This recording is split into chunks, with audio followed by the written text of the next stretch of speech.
Please welcome Azucena Abel.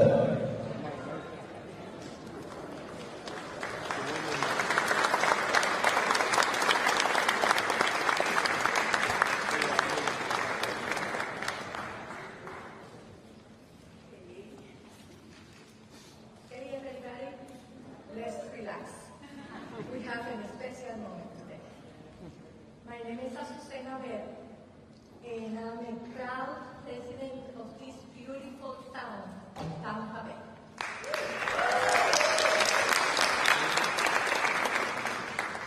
I have worked hard all of my life to provide to my family. I came from Cuba very young with my daughter, and as a single mother, I raised her. Now even I'm helping my mother, 91 years old mother, dealing with health issues and even dementia. I'm so proud too that I also helped to raise my grandson, my daughter's son, which is a lawyer now, and he has a good job. But all of this took a lot of work and dedication. It was not easy. Our health is actually the most important thing that we all have. For me, for my family, and I'm sure for all of you. I have paid Medicare and Social Security through all my life. I rely on Medicare to my health, but the cost is getting very expensive. When I had surgery last year of my knee, I have a replacement, and that the cost of preventing medicines for deal with that surgery, it was very high, to the point that I had to take a lower cost medicine that was giving me pain in my muscles and a lot of side effects. Well, seniors shouldn't be taking this type of decision at this stage of our life. So, our president, Biden, is committed to protecting Social Security and Medicare and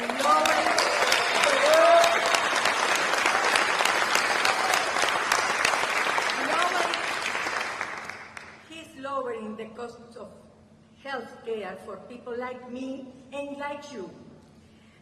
Last year, he took on pharma and won. Thanks God. I am so much appreciated the work he's doing to lower the medication price. That gives me confidence about my cost will be so I can stay healthy. Well, the moment came. That's why I feel today very privileged and very honored to introduce our President Joe Biden. Thank you.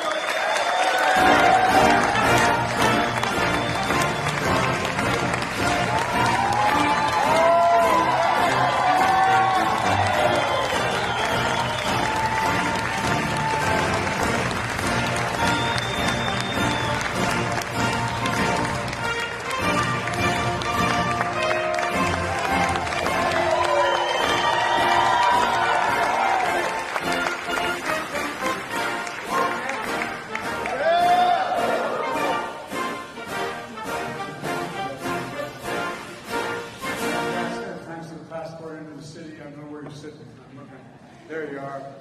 Thanks for the passport. And I want to also thank the members of Congress here today. Kathy Castor, who represents this district, and Darren Soto, both good friends. Two champions for opportunity, health care, and a safer climate for the people of Florida. I can't stand here and not tell you how much I admire Charlie Crist. Charlie?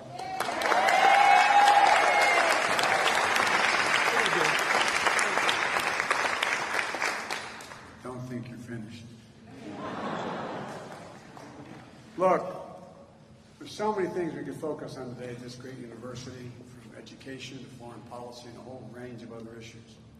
But earlier this week, I reported on the State of the Union. I said,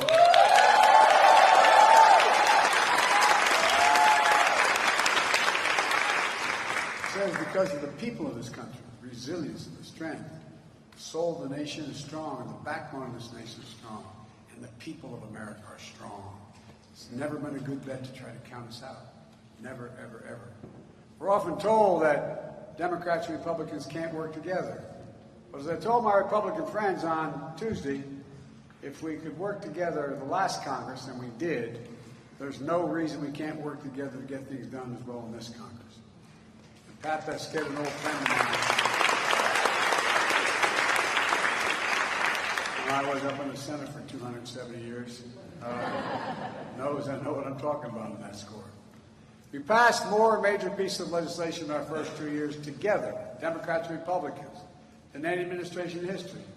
The bipartisan infrastructure law, that was $1.2 trillion we agreed on to make us #1 in the world again.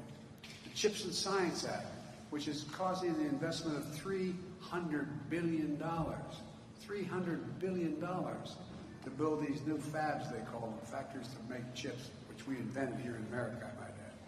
The PACT Act, which is to save the families and keep our commitment to all those who find themselves in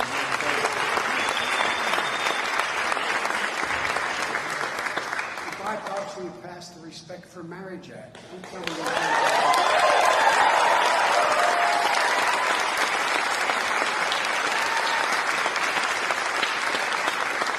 Years ago, I wrote, and there was great consternation over it, but we reauthorized it again. The Violence Against Women Act, the Election Reform Act. Folks, we did that in a bipartisan way. Democrats and Republicans did it. I don't know why they don't acknowledge they did any part of what's making the country great again. But in addition, we passed the American Rescue Plan, the Inflation Reduction Act. The people sent a clear message. Fighting for the sake of fighting gets us nowhere. There's things that we got to get things done. That's always been my vision for the country, and I think that's what the American people said in this off-year election. Yesterday, I went to Wisconsin, nice and warm like down here, to talk about how we're building an economy from the bottom up and the middle out. I'm so tired of trickle-down economics, not allowed to trickle down to my dad's table when we were growing up. Today, I came to Florida to talk about a critical piece of that plan, giving families and seniors just a little more breathing room, my dad would say, to lower your health care costs, and especially important here in Florida. As I'm not surprised any one of you, it is other people around the nation, you have the highest percentage of seniors of any state in the nation. The highest percentage. Folks on fixed incomes, relying on Social Security and Medicare to get by. They deserve a greater sense of security and dignity. That's what my plan offers. To many Americans, lay in bed at night, staring at the ceiling, wondering what happens if I get sick, if I get cancer, or my wife gets breast cancer, or the kids get really sick. What happens? What happens? We're going to have to sell the house? How are we going to pay our bills? I know my dad did that when he lost insurance at the company he worked for. Look, I get it. I signed the Inflation Reduction Act and took on the most powerful interest we've been fighting for years, pharma, to bring down health care costs so you can have a better night's sleep.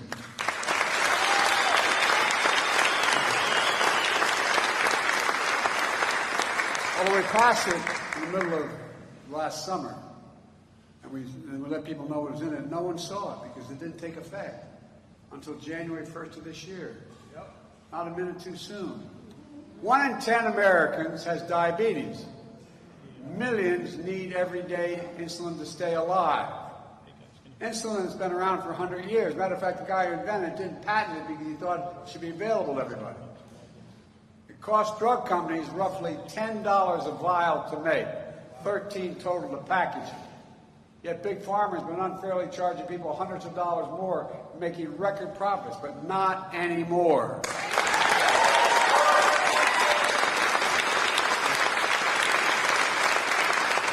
It's capped the cost of insulin at $35 for seniors on Medicare. But there are millions of Americans not on Medicare, millions, including 200,000 young people with type 1 diabetes that need this insulin to save their lives. Let's finish the job. Cap insulin at $35 a month for everyone who needs it. You know, we pay more, I know Charlie knows this, we pay more on prescription drugs than any country in the world. Let me say it again. The United States of America pays more on prescription drugs than any country in the world. There are many drugs, like expensive cancer drugs, that cost up to $10,000, $12,000, $14,000 a year. Well, as of this year, they can be charged no more, they can pay no more than $3,500 no matter what drug they get, and next year it goes down to $2,000, the maximum they have to pay for drugs.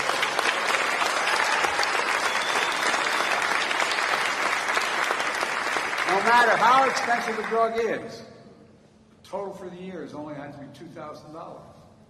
And if drug companies raise prices faster than inflation, they'll have to pay Medicare back the difference. Have to pay them back. We'll also make common vaccines like whooping cough and shingles and free from instead of $100 to $200 a shot. They're free for all. We're finally giving Medicare the power to negotiate drug prices. We've been trying to do this for years. And by the way, just hold for a second. One of the things a lot of you know, we're in the military, we're able to, at the VA, they can negotiate the price they're going to pay for the drugs that soldiers and sailors and airmen, et cetera, need. But Big Pharma, up to now, has always stopped their ability to negotiate with them. Well, they're the only group in the world we can't negotiate with. We couldn't negotiate. But we finally got it done. Bringing down prescription drug costs doesn't just save seniors money. Cut the federal budget by hundreds of billions of dollars. Not a joke. Because instead of paying $400, they're going to pay $35 for it. That's the government's cost. So this also brings down the deficit. You guys have to stand the whole time I'm standing. Why don't you bring us some extra chairs here, for real? Do you have chairs out there? That's not right. Sure, I know you can do it, but all right. If you want to come up on stage, you can do that too if you want. Look, this is pretty basic. This is pretty basic.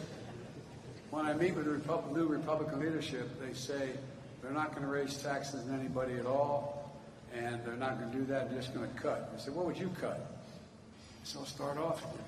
If you don't stop trying to do away with the legislation I did to hold Big Pharma accountable, I'm going to cut by hundreds of billions of dollars at that. And they looked at me like, what the hell is he talking about? Well, guess what? You pay that cost. Republicans and Republican senators and congressmen, and there are a lot of good ones, are still threatening to repeal the Inflation Reduction Act, which contains this legislation. Republicans in Congress have their way. The power we just gave Medicare to negotiate lower prescription drug prices goes away. A $2,000 cap next year in prescription drug goes away. The $35 a month insulin limitation goes away. And by the way, I was able to get enacted an $800 a year in savings for Americans to get their health insurance under the Affordable Care Act. But guess what? They want that to go away too. They've been trying to get rid of the Affordable Care Act for years, and millions of people are on it. If Republicans repeal the Inflation Reduction Act, we'll lose that $800 as well. And all the people who get their health care through the Affordable Care Act, 20% of all the people who get their health care through the Affordable Care Act live in Florida. 20%. And by the way, that's 3.2 million people. They're still trying to take it away.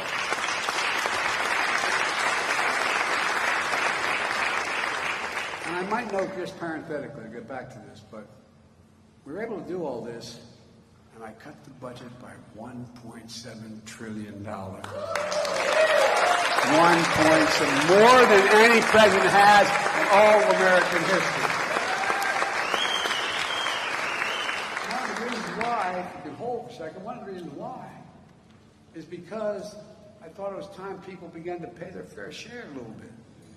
You know, in 2020, there were 55 American corporations of the largest Fortune 500 companies who made $40 billion. They paid zero in taxes. I really did something offensive to them. Made them pay 15%. That's less than a nurse pays or a firefighter. But that 15%, guess what? It paid for all this. Raise your hand.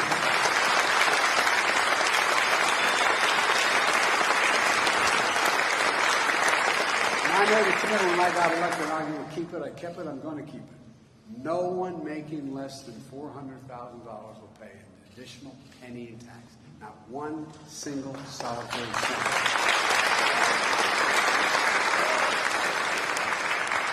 So folks, this is doable. It's just, I mean, I'm not going to embarrass anybody or myself here by asking you, anybody who thinks the federal income tax system is fair, raise your hand.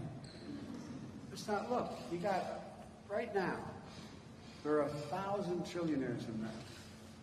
Billionaires in America. 1,000. It went up from 600 and something, just in 2 years.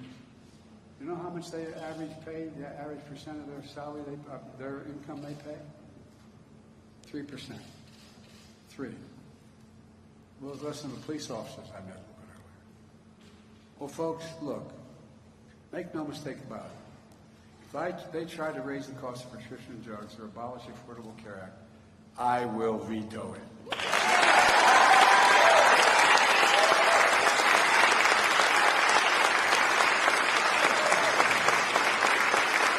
Look, the Affordable Care Act also includes this offer.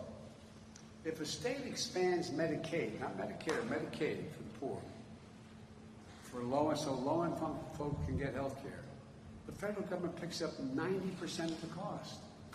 That's the deal. 90%. Well, guess what? The state only pays 10%.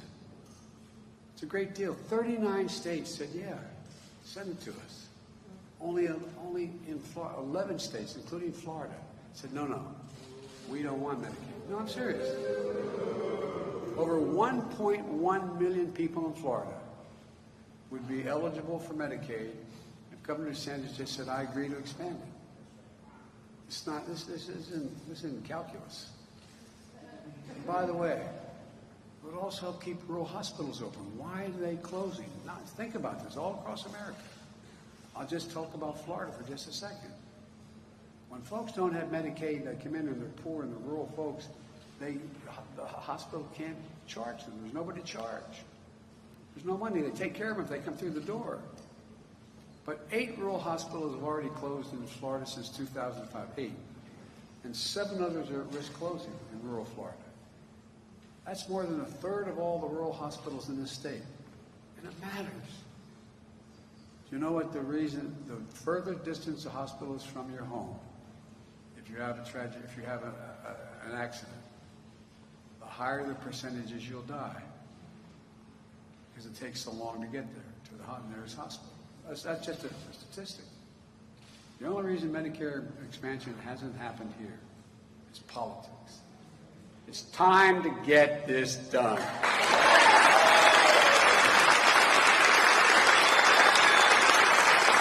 It really is. And if you've done it, you've been elected.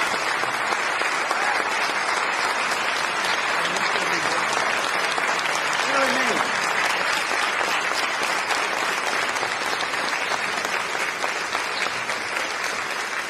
You really don't get it. It's not like you're the poor state of the union.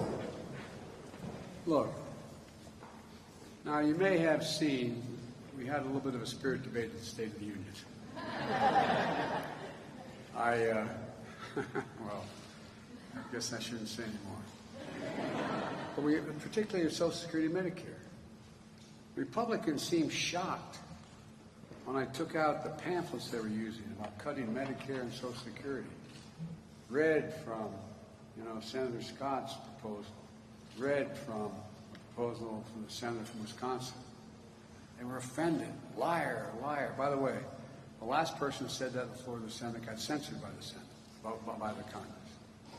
but there are about 4 or 5, I don't know how many. I reminded them that Florida's own Rick Scott, the guy who ran the Senate campaign committee for Republicans last year, had a plan to sunset. Maybe he's changed his mind. Maybe he's seen the Lord. But he wanted to sunset, meaning if you don't reauthorize it, it goes away. Sunset Social Security and Medicare every 5 years. Now, it's not likely to get voted out, but I'll tell you what, it's likely it got cut drastically if you had to do it every 5 years. The very idea the senator from Florida wants to put Social Security and Medicare in the chopping block every 5 years, I find to be somewhat outrageous. So outrageous that you might not even believe it. But it's what he said. I won't do it again, but I will. 12-point American Rescue Plan. One of the points, all federal legislation sunsets every 5 years. The law is worth keeping. The Congress can pass it all over.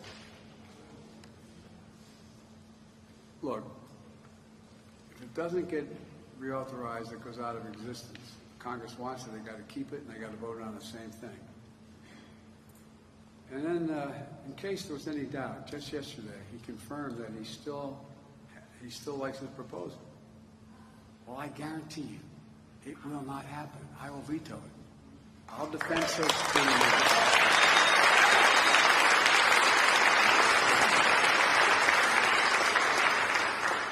Senator Scott's not the only one. Senator Johnson of Wisconsin, his own party plan.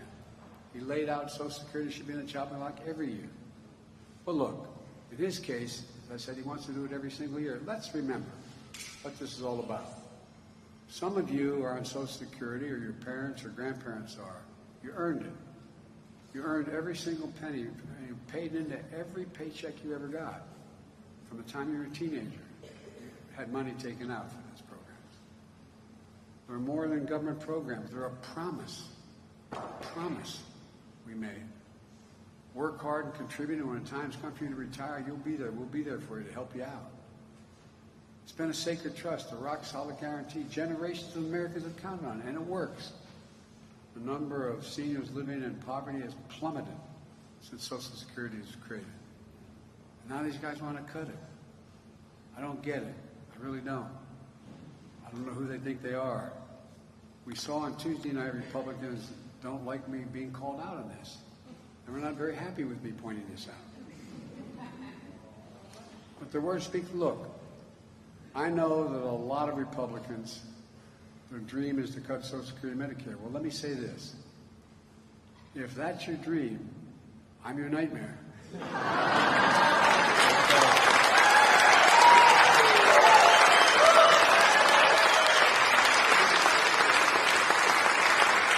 By the way, that may be redundant. I think they already think I am. But if anyone tries to cut Social Security, we're going to stop it. If anyone tries to cut Medicare, we're going to stop it. And look, when I called Republicans out of this on the State of the Union, it sounded and they started yelling liar, not all, started yelling liar, liar. And I said, that means you all are for keeping Social Security? They all stood up and said, yeah. I said, well, we got a deal.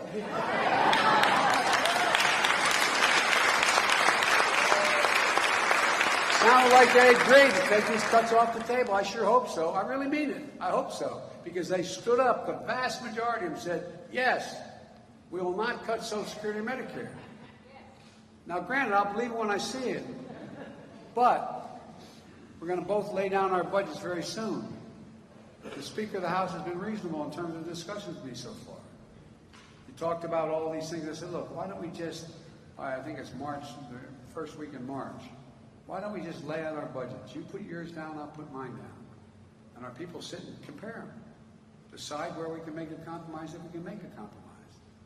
When I put mine down, they're going to see I lowered the deficit this year by $2 trillion in what I'm talking about. By the way, the last fellow had this job, who never showed up at the transition, I might add, but the last guy who had this job, he increased the federal debt, which took over 200 years to accumulate. That's what the debt is, by the way. We talk about the federal debt. It's every penny owed since the inception of this nation and the interest rates that follow.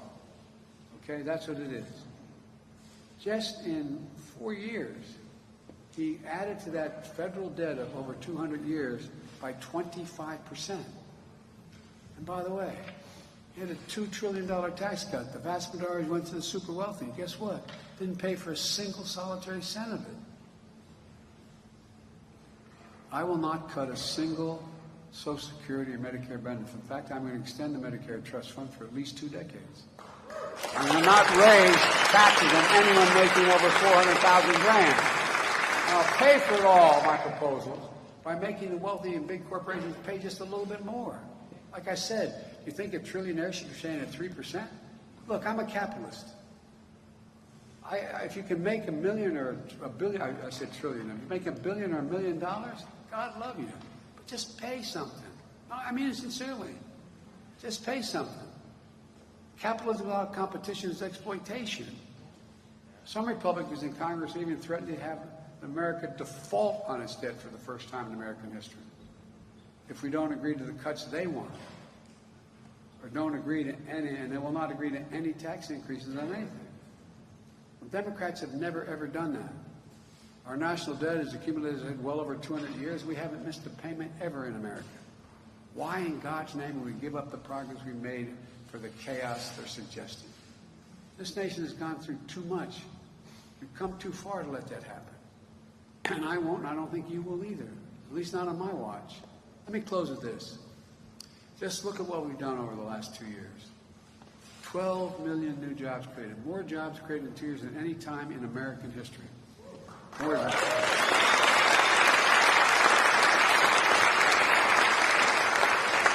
800,000 manufacturing jobs. Where in God's name is it written that we can't lead the world in manufacturing again like we used to? The lowest unemployment rate in 50 years. Inflation coming down 6 months in a row with more to go. A record 10 million Americans have applied to start a small business. 10 million. Never happened before. It's clear our overall economic plan is working, but there's much more work to do. Now let's build on the progress we made. Let's protect lower prescription drug costs for seniors. Expand health coverage for more who need it and can't get it. Defend and strengthen the Social Security and Medicare system. Keep building the economy from the bottom up and the middle out. We know we can do this. I've long said, it's never, ever, and I mean this from the bottom of my heart, it's never, ever been a good bet to bet against the American people. And I can honestly say,